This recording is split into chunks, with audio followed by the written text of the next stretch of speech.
My name is Jay Rosenberg. I don't actually have a middle name. I'm the husband of Leslie Rosenberg. We had been married for over 35 years.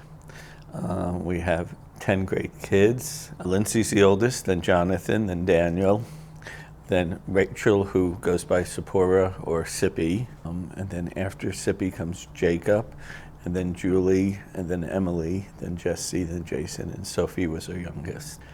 If I had to describe Leslie to somebody who didn't know her, which at this point is probably a very small pool of people, she was so involved with so many people in all walks, whether it be, our religious community, whether it be the artistic community, whether it be, she was actually driving Uber and Lyft for a while, and it seemed like everybody who got in became a friend or actually knew one of the kids if they were local, or she was always telling exciting stories. But the first word that always comes to my mind when I think of Leslie is amazing. Really supportive and generous. She was just so vibrant. Was always young. Easily describe her as eccentric, wild, adventurous, fun, zany, maybe neurotic. Something that me and my mom used to do together, we would, I don't know, she cut my hair growing up all the time. I didn't pay for my first haircut until I think 21. Just like Shabbat dinners and just other times we interact, she always would, I don't know, like she would be always there. So she'd do everything for me. She did my laundry, she would bring me my homework or food if I ever forgot at school. And she was also just super always up for whatever. She'd be down to go to a dance party or try this new thing or go on an adventure or whatever. And so I think about all those times I would spend with her, I guess. A special memory I have with my mom is in the mornings, a lot of times we'd hang out in the kitchen, we'd drink coffee and make pancakes, and a lot of times we'll play loud music and dance, and and there was one morning where we have these hanging pots and pans, and my mom just starts playing them, taking out the spoon and causing this racket, and she gives everybody spoons, and we're just playing. The relationship my mom had with my kids she loved being a grandma, and they loved hanging out with her. She would, any opportunity she had to hang out with them or take them out or go somewhere, she would, even just if she was working, she'd be like, hey, bring them by, I'll watch them. And it was always a huge relief for me just to have that kind of support with her. One night, my daughter got up in the middle of the night, and she was 5, and she couldn't sleep, and my mom was up and she was downstairs. And so my daughter asked her, did you have a mom? And my mom took her around the house, showing her every picture of her mom, telling her stories about her mom. And the next morning I woke up and she was like, we had the best night. We were up hours just chatting about her great grandma. And yeah, they had a lot of fun. Well, she was my best friend, so we did everything together.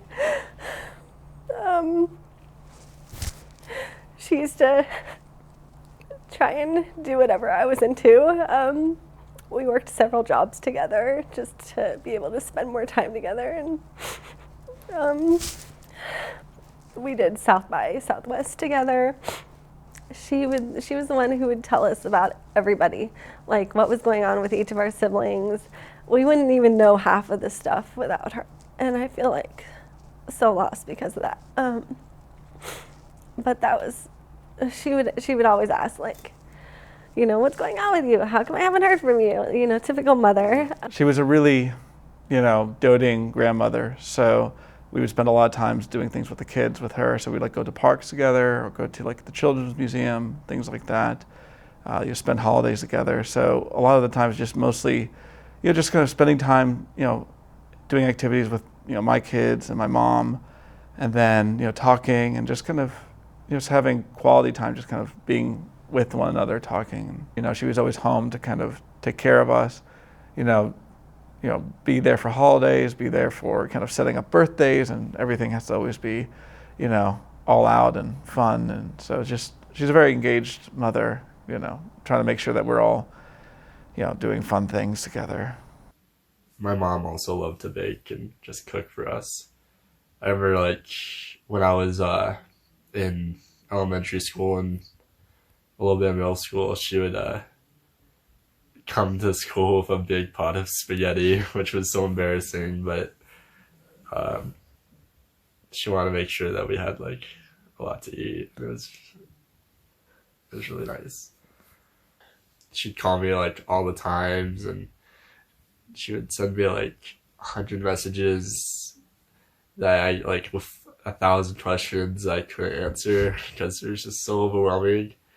But she would always just send me everything at once, and just always wanted to know how I was doing. And she was just always super sweet to me.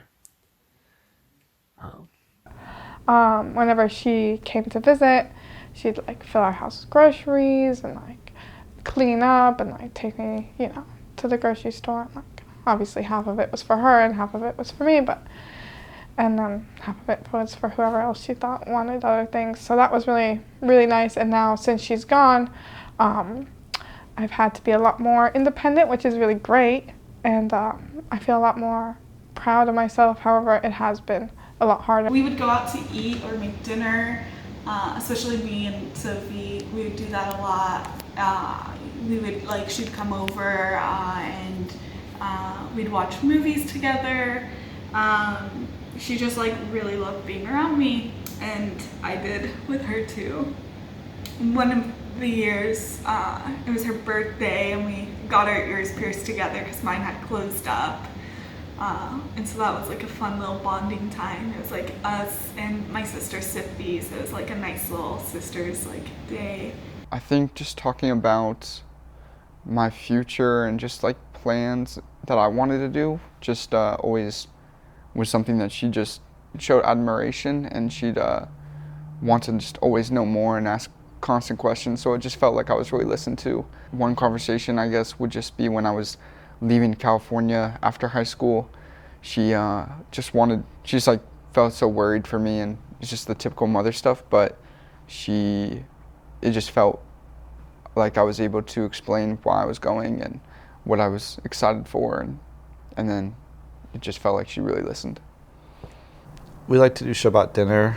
We would go most Fridays, and then we'd text during the day. We would just stay in touch during the week through texts, and we'd go on weird home tours, or just anything that was interesting happening in Austin, anything that's creative or stuff around movement. She was really always kind of on top of all that, of the happenings. So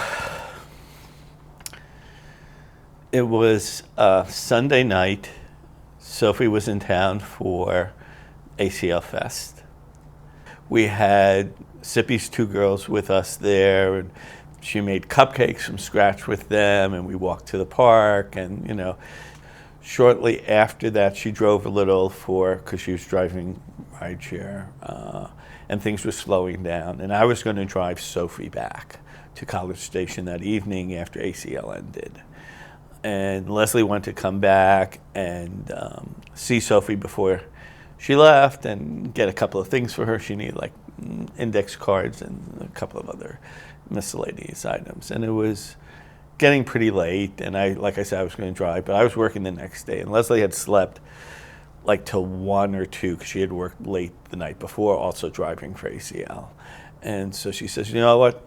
I slept so much, I'm going to drive Sophie back. And I'll just spend the night at the apartment. You have school, you have to be at work tomorrow. It doesn't make sense for you to drive so late. And I said, you don't want to do any more driving? She says, no, ACL ended a couple hours ago. It's real, I was out there. There was really not a lot of people around looking for rides. I have the time. I said, okay, just do me a favor. Text me when you get there. I may be asleep, but whenever she's out at night or driving, it's hard for me to sleep soundly, until she's back home or I know everything's okay. And I woke up around 3 a.m. Actually, it's 2:59. I know that because of the time of the text. And I would have expected she should have just arrived or had already arrived at College Station. And a lot of times they'll stop and get something to eat or a snack or something, so they might be there. So I just quickly texted, "Are you okay?" ? And didn't hear anything, and I fell back asleep. And that was, like I said, 3 a.m. And then around 5:30 or so, I get a phone call, and I pick up the phone, and they said, this is like, I think it was the Caldwell Highway Patrol or something, I can't remember. It was a dispatcher, and she said, there's a highway patrolman at your door, can you let him in? I said, what's this about? And he says, he'll tell you. I said, well, what's this about? He says, just go to the door. So I put on some clothes and I opened the door. And he came in and he said, I said, what's going on? And he said, do you have anybody in the house with you, any family members? I said, yeah, my oldest daughter and my 2 granddaughters. At that time, her husband was out. He was working in out of state. So it was just the 4 of us. And he says, can you have her come down? I says, you can't keep me in suspense. What happened? And he said there was an accident with Leslie and Sophie. I said, are they okay? What happened? He says they didn't survive. I couldn't believe it. So I went upstairs and I got to Sippy. I said, Sippy, come, she said, what's the matter? I told her, and we came down. We sat for a while with the officer, asked some questions, and I just kept saying no. I just kept saying no. I said, you got him mistaken. Are you sure? And he said, are you sure? And they said that a truck came and didn't yield, and they hit, and they didn't. And they said, I said, what about the ambulance? Did they try to save them? And they said they didn't call an ambulance. They were declared dead there. And I just kept going over and over, like it couldn't be true. And he gave us some info of the officer in charge and some phone numbers. And they told us it was around 3:30 or so. They were like 18 minutes away from her apartment.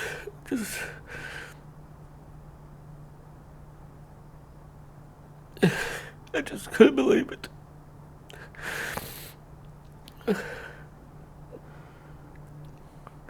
So then we got on the phone and we started calling all the kids. Their call woke me up. It was my dad and my sister, Sippy, who called me. And I had missed the first call because I was still asleep. All I heard was, they're gone, Lindsay, they're gone. And Dad was in the background screaming. And my sister explained to me what happened. She said that they were in a car accident and with an 18-wheeler, and that's all we knew. And that they didn't make it. And I was like, oh, before they said that they didn't make it, I was like, oh, so are they in the hospital? Like, when can I see them? It wasn't like, you know, surely they're still here. And then she's like, no, they're not here. The last 7 months have been kind of a roller coaster of emotions. There are times when I'm just angry.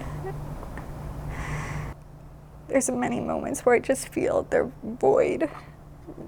And I can't really, like nothing, I can never really feel anything in full joy. Because I just know what I'm missing in those moments. Building a life without them doesn't really feel like it fully makes sense sometimes. If it just feels really hard. yeah, the idea of having kids and not having my mom around or my sister to be there for that, it's really tough. It's just been an upheaval in our whole lives. Everything that I thought I knew was undone. The future that I had and just kind of how I am as a person is kind of broken. The relationships I wanted for my family and my kids and to have with their aunts and uncles and grandparents has just been destroyed, and you can't get that back. Life that I live now, after they have passed away, is just it's a whole nother life. It's a whole new life I have to live now. And so it feels more serious. It feels less fun. Feels sadder. It feels like less. It feels, yeah, I mean, I just wish they were here. And I wish I could have more time with them. And especially like the worst part is like Sister Sophie is like 19 years old and like 29 or was 19. And so like she'll always be 19. She'll never grow up. And I won't get those opportunities to like see her grow or be with her and learn about her life and learn who she was going to be and all these things. So it's really hard. Before we change. Losing Sophie has affected my daughters, just the idea of mortality and that nobody's gonna live forever is kind of like shaking their world up a bit. And I think also because Sophie was so young that like it's not just older people that die, it's also young people, and that anytime I leave the house, they like they need to be held, they need to be kissed and hugged goodbye. My daughter, she sometimes says like, please don't die when you leave. So it's really hard living without Sophie. She's someone that I was with her on the last day before she left and or died, and we just had a really good conversation. It was just about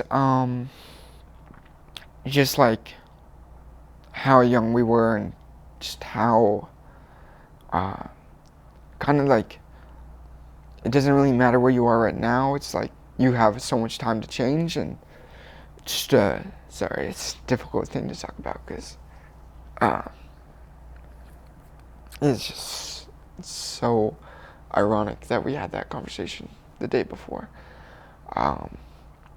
But yeah, it's really hard. What I would like viewers of this to know about how it changed my life and the life of the whole family is how much more of a life there was. Sophie, her whole life, her ability to find somebody to do things. For Leslie and I, not only just time with the kids and the grandkids, but we had a new life. We had so much future together. And now all I have my kids and I have my grandkids, but I don't feel I have a future. We had everything that we would talk about of looking forward. And it's very hard for me to look forward anymore. I look back at the memories and I do what I can to help the kids and help the grandkids. But that's gone.